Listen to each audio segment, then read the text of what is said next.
welcome back to the final afternoon of Tech. I am joined by Zalando's Head of Product, Marc Lamik. Hi Marc, thanks for joining us.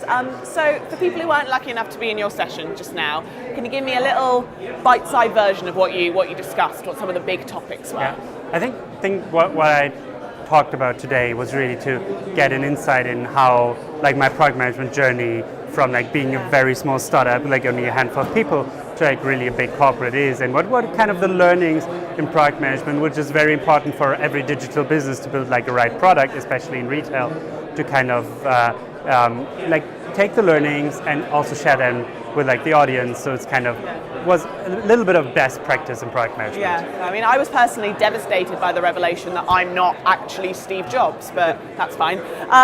One of the things that you were talking about was that there are times when data is your best friend, and then there are times where data is your worst enemy. Can you give me an example of a time where that's been true, where data, you either haven't needed it, or it didn't help you, or you were able to build something without relying too heavily on analytics? I think data is your biggest enemy if you're not using it correctly, or if you're not using it at all.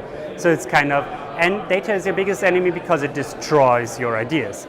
If you kind of go back to the Steve Jobs idea and just go into something and say, I know what the best possible product is, and then someone comes along and says, okay, but I do have the data about the product, and this actually tells me your idea is just not working at all, then data, of course, is your enemy because it destroys your product. Yeah. But in the end, for the company, it's still really important to put the data in, because it makes sure that you don't build products actually no one would use in the end, or that they're commercially not successful. Data is not only about customer engagement, it's also about commercial success. If you build a product and you know up front that it would not make any money for your company because the commercials are just not right, then you just shouldn't build it and not realize it afterwards, but up front. Yeah, okay, all right. So it's sort of the critical friend that you have at the get-go to let you know if your idea is rubbish or not, basically. Yeah, okay.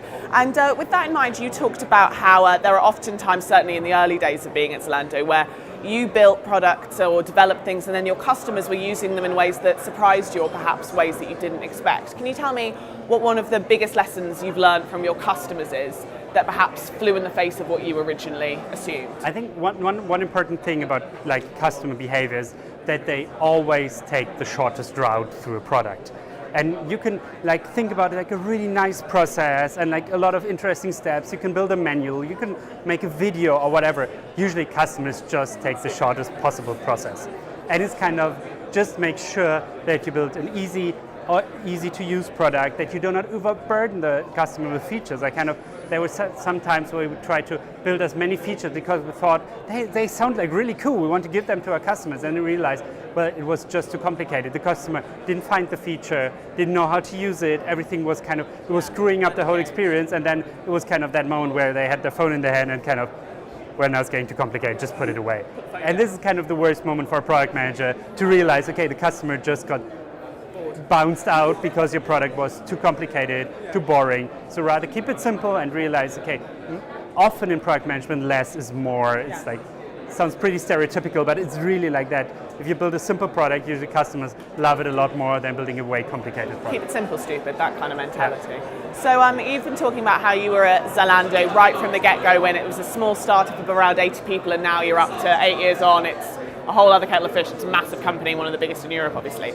Can you tell me, as a product manager of a business of that scale now, and with the level of investment power to be able to really, drive behind something and innovate in it, what aspect of retail are you most excited about innovating next? Where's catching your eye? I think there are several areas that are super interesting for us. I think one thing that never gets boring is to build a great on-site experience for the customer.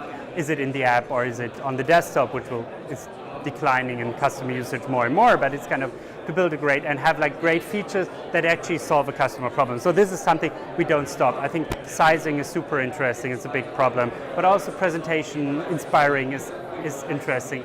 But then of course we are looking a lot at the kind of the after sales part.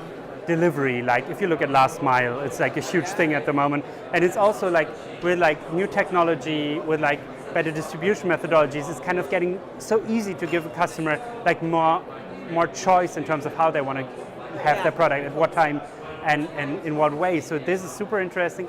And I think one big thing that we are currently also seeing is kind of how online and offline work together, because it's not an online or offline, but it's like working together.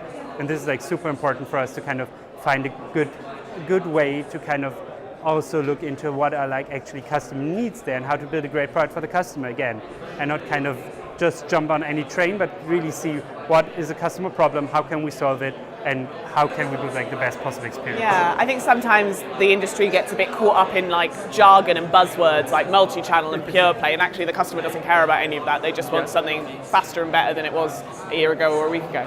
Well, great, really exciting. Thanks so much, Marc, for the time. Really appreciate it.